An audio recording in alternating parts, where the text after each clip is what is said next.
nígbà tí bàbá Imam Ògbómọ̀ṣọ́ Dr. Yunus Toliat Ayélára tí wọ́n wá sí ìlú Ìwó níbi ìsìnkú bàbá wa Fọdílátù Sheikh Hadiyatullah tí wọ́n jẹ́ national president fún Council for Sharia lórílẹ̀‐èdè Nàìjíríà tá a wà yìí.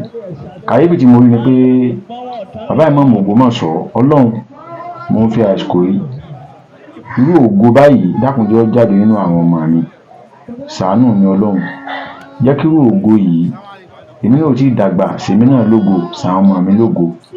Bàbá yìí gbogbo yẹn ní kí bàbá yìí, bàbá Imam, bàbá Imam, bàbá Imam, ó wá ń ṣe mí lè mọ̀ pé ṣé kò sí máàmù ìlú mi níbẹ̀ ni àbí kò sí máàmù ìlú mi tó fi á jẹ́ pé bẹ́ẹ̀ dé wò Imam Ògbómọ̀ṣọ́ tó bá ti yọ ń bẹ̀rù gbogbo ayé ti mọ̀, kò síbi tí bàbá yìí lọ Imam Ògbómọ̀ṣọ́ ayé ti mọ̀. Gbogbo èèyàn wá ń kí bàbá yìí débi pé ó ti wá fẹ́ dojú tì bàbá yìí mọ̀ gàdá pé sèmi nìkan mọ wà láti gbèsè àti pè mí bàbá yìí mọ̀ sàmúlẹ́kùn torí táwọn ọ̀bà rí àní sọ ìwọ Ọlọ́run. Àwọn ń fi àsìkò yìí bẹ̀ ọ́ nínú àánú rẹ̀, à ń fi agbára àjọ kan ṣoṣo rẹ̀ ọ́ bẹ̀ ọ́ Ọlọ́run dákun.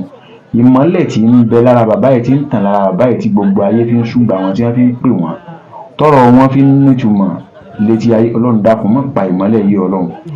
Ọlọ́run dákun ìmọ́lẹ̀ ni Dr. Yunus Toliat Ayélára jẹ́ fún gbogbo ilẹ̀ Yorùbá mùsùlùmí ilẹ̀ Yorùbá lápapọ̀ àtẹ́tí èsì mùsùlùmí gan Ọlọ́run dákun ìmọ́lẹ̀ náà wọ́n jẹ́ ọwọ́ ọ̀kun Ọlọ́run.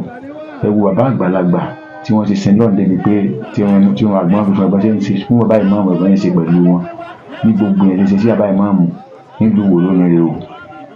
Wàláhì gbogbo ẹ̀ ṣe sí wọn nìkan kálukú sàn yọ ọmọ wọn ni Imam Ògbómọ̀ṣọ́ rẹ̀ Imam Ògbómọ̀ṣọ́ rẹ̀ Imam Ògbómọ̀ṣọ́ rẹ̀ kò sí nǹkan kan ju òdodo àti dáadáa tí ń bẹ lẹ́nu wọn lọ. Wọ́n ń gbà ládùúrà fún gbogbo ẹni tó bá ṣí fídíò yìí tó sì ṣe àmì àdúrà tí mo ṣe fún bàbá Imam yìí. Mo ń gbà ládùúrà pé pẹ̀lú ògo lọ́wọ́ Ọlọ́run ìmọ́lẹ̀ àwọn ọmọ yín ò ní wọ́ọ̀kùn, ògo inú ẹbí yín kò ní kú.